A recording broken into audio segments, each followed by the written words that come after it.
各位，呢度有個視頻啊，我會將個接鏈啊放喺描述度啊。呢個視頻雖然睇嚟係一個亞洲人面孔啊，不過佢講英文嘅咁但係咧就有視頻啦，大家可以接過去睇。喺呢度我就大家咧就講到底而家呢視頻主要想講咩啦。先講個背景先，個背景咧就係我哋知道白銀啦，咁就好似黃金咁，係一種貴金屬。可以用嚟投資，亦都可以用嚟做工業產品㗎。譬如好似太陽能板等等啦，就用好多銀嘅，因為銀係最好嘅導電金屬嚟㗎。咁最近咧，咁呢度大家見到呢個圖上面啦，就係由今年嘅11月24號去到咧就係最後今年嘅12月24號咁就呢度去咗22號度啦。咁就呢個白銀嘅價格係用美元計算㗎。咁我哋見到就白銀就一聲上啦。咁前一段時間我都同大家講過咧，就係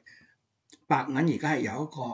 好強勁嘅需求㗎，根本咧就唔夠工業用途所以好多時咧就可能要從國家嘅儲備度嘔出嚟未定。但係而家目前咧就因此咧呢個走勢就係一聲上啦。而咧佢有個問題就係咧市場上面咧你可以就係買期金期銀之類呢個，所以呢度亦都有人咧去賭呢個白銀上落啦。咁喺呢個大約有50蚊到喺呢度升到而家70蚊多啲咁聽嚟好事係咪？但係咧對於大銀行嚟講咧，呢個就係一個大麻煩啦。點解咧？因為佢哋之前就賣咗好多可以選擇權合約呢個合約咧就好似一種賭博咁樣，買家咧就俾錢銀行，賭白銀咧就會漲到某個價錢啦。咁而家好多係賭漲到75啦咁就如果去到漲到呢個地方嘅話，銀行就要賠啦咁呢個直情係賭啦。咁你攞少少本話博銀行會輸但係咧銀行收到呢啲保費之後咧，呢啲咁嘅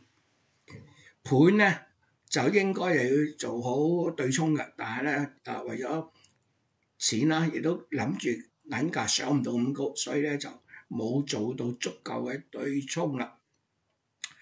咁所以而家就發現咧就嗰個價格就快去到呢個75啦，就係嚟到呢個危險線啦。當然呢個危險線佢定係75但係好明顯唔同銀行咧就會有唔同嘅危險線嘅，唔係全部都係75嘅。但係咧75可能就因為咧嗰啲大佬們開咗個會議之後就定75咧係嗰個頂線硬線，咁所以呢個睇埋落去啦貼文咧就係呢個亞洲男人啦，咁講故仔咁講咁所以我哋係聽故仔咁聽啦，係真係假大家自己估計啦你千祈唔好當啲網上故仔完全真嘅，但係咧亦都不妨吸收故仔入邊所俾嘅教訓咁就話咧聖誕節嗰日咁喺凌晨1點34分，當個個都瞓緊覺嗰時啦，市場都閂門啦，有6個金融大佬開咗47分鐘嘅電話會議有咩人參加咧？有摩根大通嘅商品部全球主管，匯豐銀行嘅衍生品交易主管，芝加哥商品交易所嘅執行長，美國財政部嘅高級官員，國際清算銀行嘅代表，同埋咧倫敦金屬市場協會嘅主席，呢啲人都可以話係金融世界嘅老大啦。佢哋控制住全球金錢嘅流動。會議就冇官方記錄亦都冇新聞發佈會。但係咧講者就話咧佢收有內線知道就結束會議結束之後有人傳咗一個消息俾佢，就係話佢哋同意75美元就咁簡單啫，冇上文冇下理咁所以大家要知道個內容先知道點解呢個75美元呢個點解會開呢個會咧？咁因為白銀價格就快要破75美元啦。咁呢條片入面嘅解釋呢個唔係一個隨便嘅數字，而係一個生死線。簡單嚟講就係銀行賣咗好多到 call options 漲到呢個選擇權嗰時就要真係要賣呢個白銀出去嘅。呢合約嘅行使價咧就係大部分都係75美元，總共有41000幾份，咁啊等於咧係2億5000萬安士嘅白銀啊！哇，2億幾萬安士，但係全球冇咁多白銀㗎，所以呢個先係大問題。因為嗰啲人咧衍生工具可以炒得大咁，但係實際上全世界冇呢咁白銀，所以當白銀着喺50蚊嘅時候，銀行覺得安全啊，咁啊所以就賣咗啲合約出去，咁啊大約賣咗3億美元到啦，咁啊就攞咗去佢呢度講買豪車啊，就冇好好做對沖啊。而家咧白銀係漲到71、72啦，銀行仲撐得住嘅，但係如果超過75蚊嘅話咧，咁就如果繼續維持48小時度咧，電腦系統就會自動出一個咧叫做 Delta Hedging 啊，三角洲對沖。咩叫 Delta Hedging 咧？咁樣想像一當選擇權咧，好似一個彈弓咁樣啊，價格越接近75蚊咧，個彈弓就被壓得越緊啦，因此個中間嘅力係越大啦。當價格破咗呢個75咧，呢個彈弓咧就會由0.4突然間嘣一聲變咗0.8，銀行覺得突然咧就要買1億8000萬至2億安士嘅白銀嚟做對沖，但問題嚟啦，芝加哥商品交易所嘅庫存咧只得2480萬安士啊，零頭都冇1億幾千萬嘅安士嘅交易，零頭都冇啊！倫敦市場又唔會俾你大量提貨㗎，交易所嘅交易現金咧亦都凍結，咁啊根本就冇咁多實體白銀。如果買唔到啦，價格就會繼續跳啦。咁啊，你買唔到，人哋要咁，你個價唯有上升啊，80、85甚至100，咁咧就會進入一個死亡螺旋，銀行咧就會虧損啦，係數十億，系統亦都崩潰啦。所以佢哋要做一個君子協定啊，銀行一起賣白銀嘅期貨，製造價格啊嘅天花板，唔好俾佢超過75蚊。監管單位係做掩護，咁啊 BIS 咧就係嗰個國際銀行交易中心咧就會提供無限嘅美元流動性，救任何出問題嘅銀行。咁影片啊詳細咧就係描述咗一個會議過程啊。芝加哥嗰個執行長就先講啊，白銀咧唔會跌啊，我哋咧就曾經咧就冚到佢去70.16美元。但係啲買家即係將佢拉翻上去71.69啊，淨係差3個幾啦，就去到75㗎啦。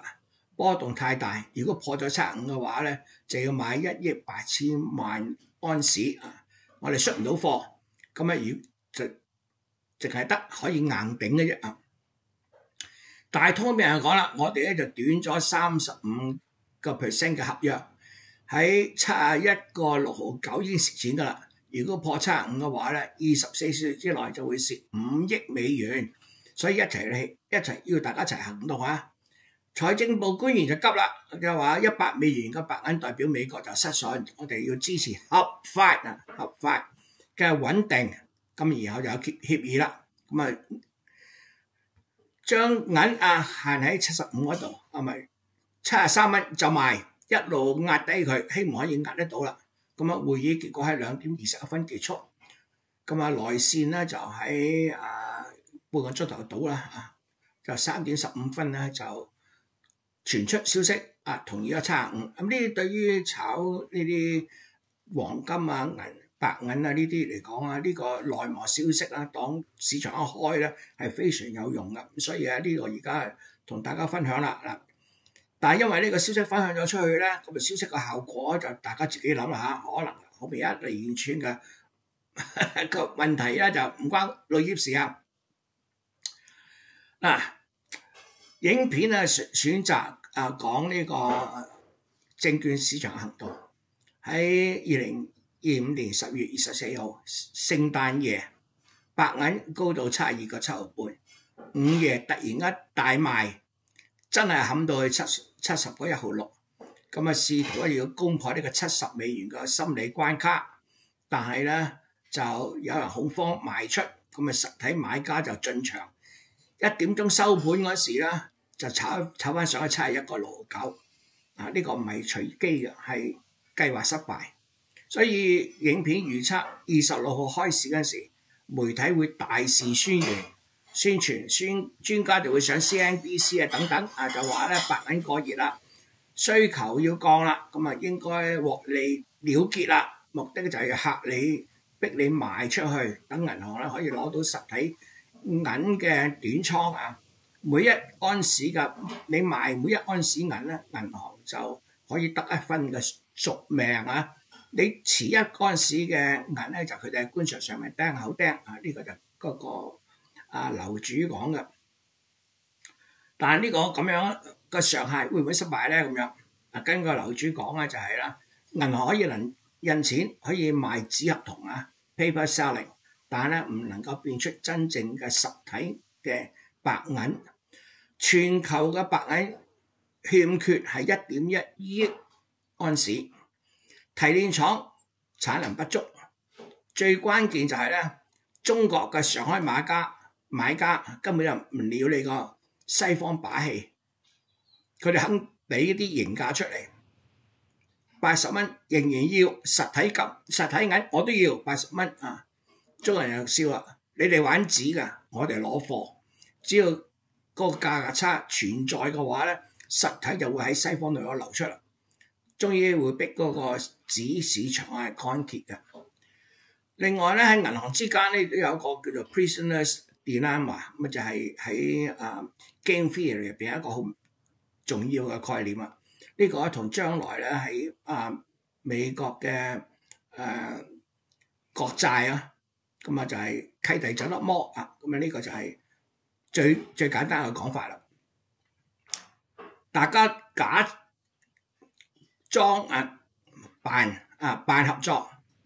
但係都會短倉，都係會蝕錢㗎。如果有個人首先平咗先，咁之後佢就可以翹埋手，咁啊價格就會保障啦。其他人會破產，咁自己如果係能夠生存落嚟嘅話咧，就喺呢個戰場上面係贏㗎啦。所以其實銀行與銀行之間亦都互相有競爭。希望你死我活啊！所以咧，大通就會搶喺匯豐之前去買匯豐一樣。所以咧，一旦有一個人背叛嘅話咧，呢個協議崩潰咧，咁就會係象群亂竄啦啊！咁啊就係所有啲人都會亂搞啦，咁啊價格就會暴漲噶啦。咁啊個影片估計咧就26號，咁啊今日係20幾號？今日27號，咁嗰邊應該差唔多開市噶啦啊！因為我哋講緊美國時間啦嚇，咁咧就銀行就會嘗試死守74.8呢個位啊，然之後就會用stop hunts 咧去擲價。如果日線收75以上嘅話咧，41,000合約入錢，銀行被逼要賣7000萬安士不存在嘅銀，價格就會跳啦，嘣一聲跳上80至85蚊。所以咧就而家就話建議持實體銀安全啦，唔好攞紙價，唔好受呢個紙價影響，小心呢個交易嘅波動。另外佢哋仲有一招就係咧，你買佢唔出貨啊，呢個好似倫敦嗰邊咁樣。咁呢度有好多風險啊，因為咧就到底你係同啲大鱷鬥啊，你想喺大口中揾食嘅話係相當難㗎。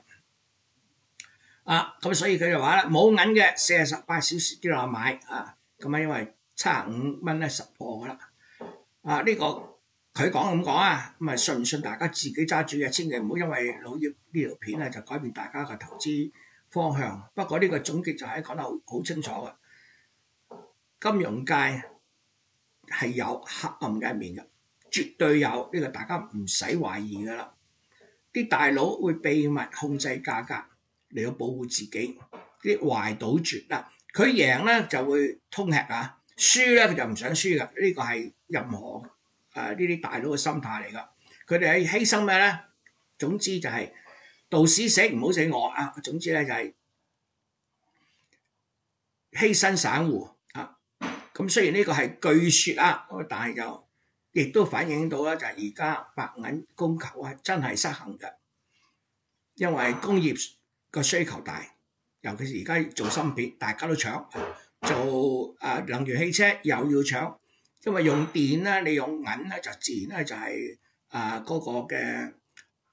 導電率高啲啊，供應少，價格應該漲嘅。銀行就冇辦法咧控制到地質學啊，地質係咁啊，咁你掘唔到出嚟，掘唔到出嚟㗎。協議就會失敗，白銀上$100都有可能，有可能啊。咁啊，故事就好似好驚險嘅片咁樣，但係咧就係金融唔係一個公平遊戲，係權力嘅鬥爭。希望呢個解釋你明白。如果你投資白銀，記住睇實體唔好信啲媒體嘅炒作，包括老葉講嘅嘢大家自己揸主意。